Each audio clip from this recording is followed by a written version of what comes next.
All right, hey, good morning, Snow. And welcome to another day. Um, got Luke 20 today. Almost done with Luke.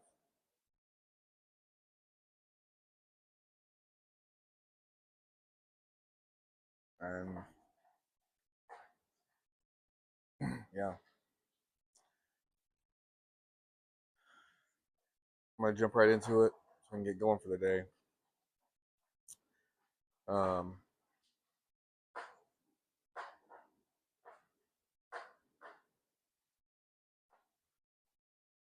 all right, one day, as he was teaching the people in the temple courts, preaching the gospel, the chief priests and teachers of the law, together with the elders, came up to him. Tell us by what authority you are doing these things. They said, who gave you this authority? He replied, I will also ask you a question. Tell me, John's baptism, was it from heaven or from men? They discussed it among themselves and said, if we say from heaven, he will ask, why didn't you believe him? But if we say from men, all the people will stone us because they were persuaded John was a prophet.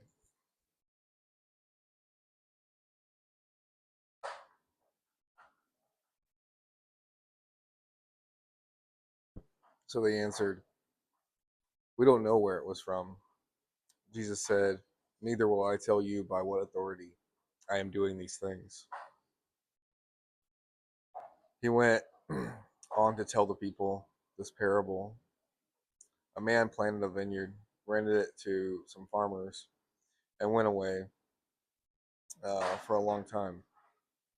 At harvest time, he sent his servant to the tenants so they would give him some of the fruit of the vineyard. But the tenants beat him and sent him away empty-handed. He sent another servant, but that one they also beat and treated shamefully and sent him away empty-handed. He sent still a third, and they wounded him and threw him out. The owner of the vineyard said, what shall I do? I will send my son, whom I love. Perhaps they will respect him. But when the tenants saw him, they talked the matter over. This is the heir, they said. Let's kill him, and the inheritance will be ours. Sorry, I had to let dogs out, so I'm kind of catching up here. So they threw him out of the vineyard and killed him. What then will the owner of the vineyard do to them? Will he come and kill those tenants and give the vineyard to others? Sorry, that's not a question. He will come and kill those tenants and give the vineyard to others. When the people heard this, they said, may this never be. Jesus looked directly at them and asked, then what is the meaning of that which is written, the stone the builders rejected has become the capstone?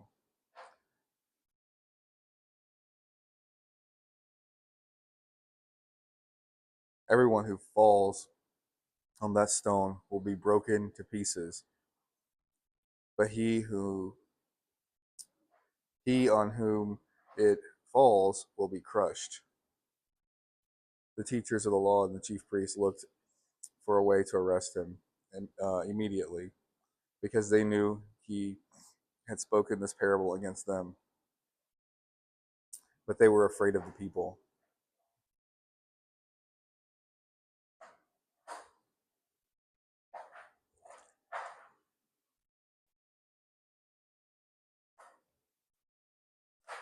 Keeping a close watch on him, they sent spies who pretended to be honest.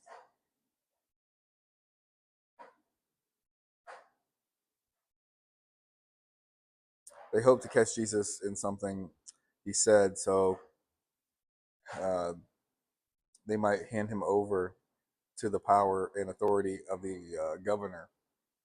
So the spies questioned him, "Teacher, we know that you speak and teach what is right, and that you do not show partiality, but teach the way of God in accordance with the truth. Is it right for us to pay taxes to Caesar or not?" He saw their duplicity and said to them,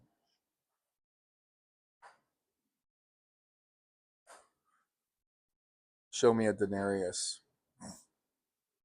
Whose portrait and inscription are on it?" "Caesar's," they replied. He said to them, "Then give to Caesar what is Caesar's, and give and God what is God's." They were unable to trap him in what he had said there in public. They were astonished by his answer, and they became silent. Some of the Sadducees, who say there is no resurrection, came to Jesus with a question. "Teacher," they said, "Moses for us to be sorry wrote for us that if a man's brother dies and leaves a wife but no children, the man must marry the widow and have children for his brother. Now there were 7 brothers. The first one married a woman and died childless.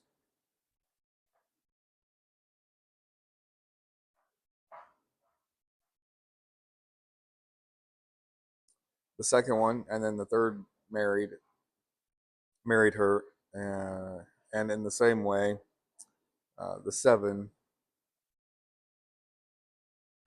died, leaving no children. Finally, the woman died too. Now, at the resurrection, whose wife will she be, since the 7 were married to her?"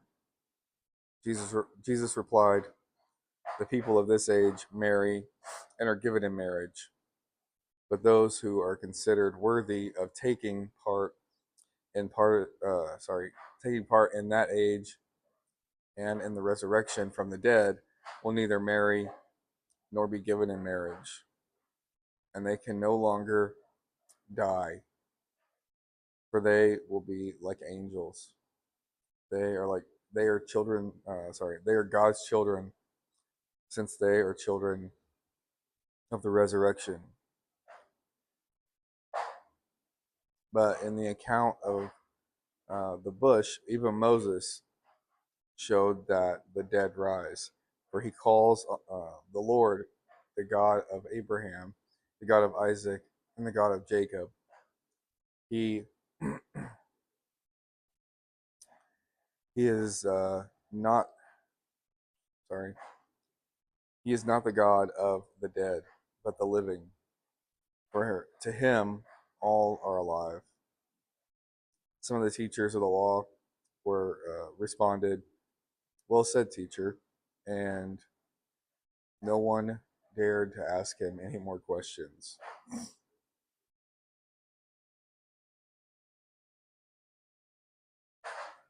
Then Jesus said to them, "How is it that they say the Christ is the son of David? David himself declares in the book of Psalms, 'The Lord is my Lord. Sit at my right hand until I make your enemies a footstool for your feet.' David calls him Lord. Now, let's see. How then can he be his son?"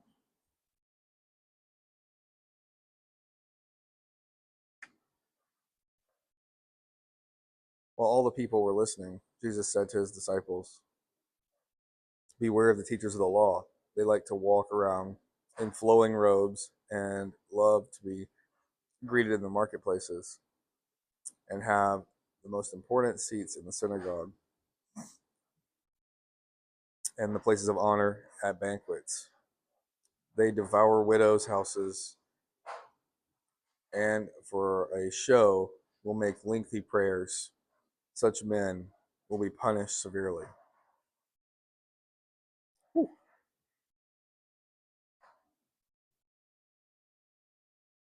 That's Luke 20. I always like the part where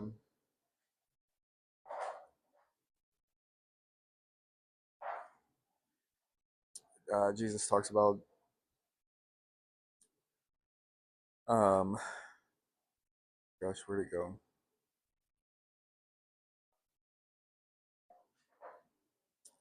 Uh, you'll neither, in the resurrection, neither marry or be married, but uh, sorry, and they could no longer die, for they are like the angels. Man,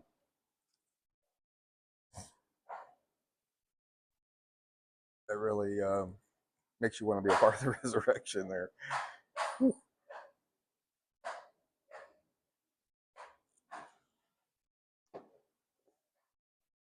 There's so much there that I find myself frustrated again. That it's just not taught.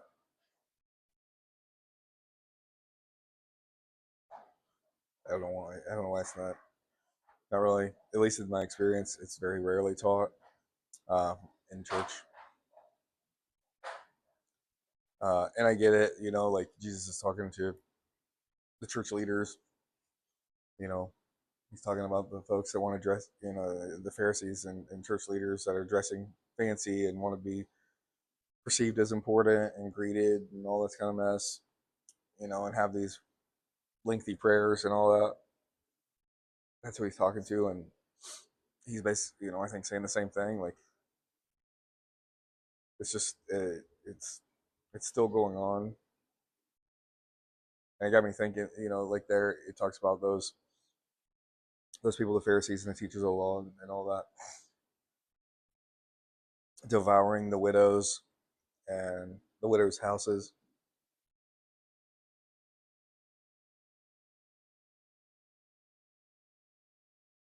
and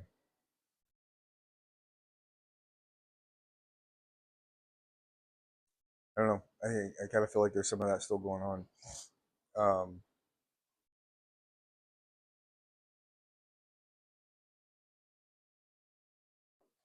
I know at least in my experience with our church. Um,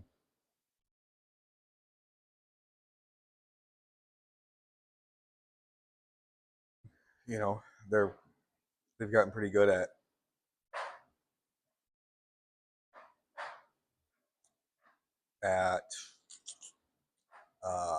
talking about money, um, you know, and or at least they've gotten better at it, and I think there's the expectation from that, at least to me. They'll talk about like not equal giving, of course, but equal sacrifice. I mean,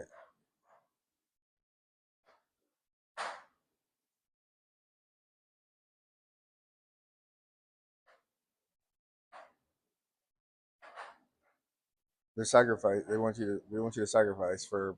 Let me just like help straighten this out. These guys added on to the building several years ago. I don't know, not long ago. It was probably done in the last two-ish years,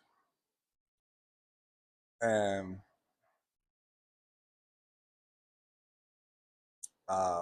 they started that whenever like the whole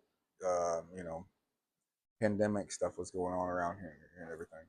And anyway, so the materials cost skyrocketed during that, so the size and design of the building had to keep changing. Basically, you know, changed to the point of being a portion of what you actually needed. Uh, so borrow, whatever large amounts of money, build what you can, go for that. And now here we are a couple years later, like, oh, well, we still need the other portion of that building built, but we also still need to pay off the rest of the building that we built that wasn't what we needed to do in the first place. So now, like, let's ask for money. Okay, well, you didn't do what you should have done in the first place.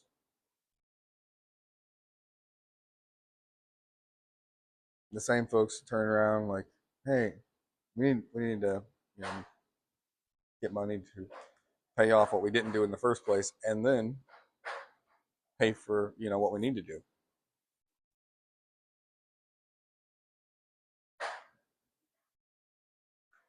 And they're aware of a handful of folks in there, some of which are widows or widows, that you know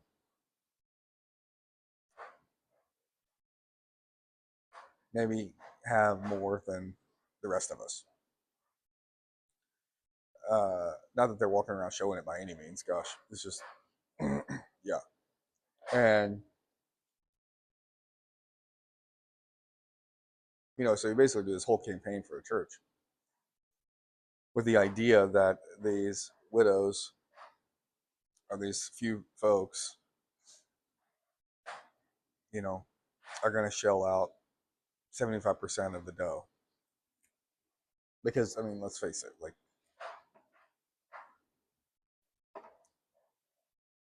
what are you really expecting from you know a husband and wife working and raising kids and all this and that going on? Like, you're not expecting you know hundreds of thousands from them. If you are, you're sadly mistaken. So it's basically like a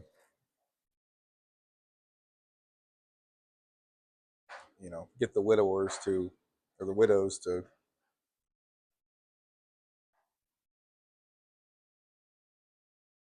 you know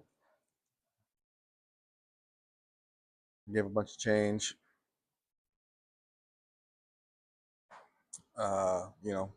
so they can fix the problem that they shouldn't have done in the first place. Anyway, that to me is just a similar example of what Jesus is talking about and describing these Pharisees and teachers of the law. Uh,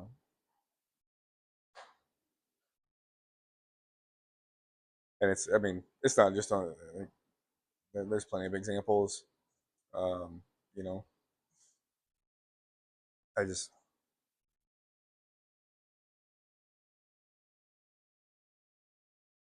yeah, that really kind of frustrates me. Mm, you know, yeah. Okay, I have to move on from that. Yeah, good stuff. Otherwise, I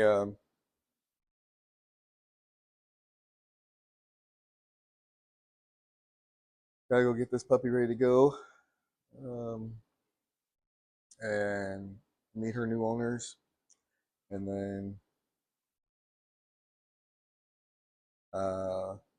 it's pretty exciting. These folks have one of our other puppies that they've already gotten previously, and so they're bringing her so I can see her and visit, and that'll be really cool. Um,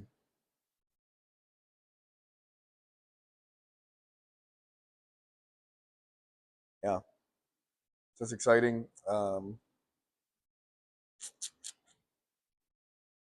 Yeah, then we really got to be getting ready. We're supposed to, at the moment, get some sounds like pretty good snow next weekend, so a few days from now. Um, which I think everything's pretty close to ready, but yeah, you don't want to be messing around trying to deal with stuff outside in the middle of that mess. So Anyway, well, you guys have a good day, and I'll see you tomorrow. All right.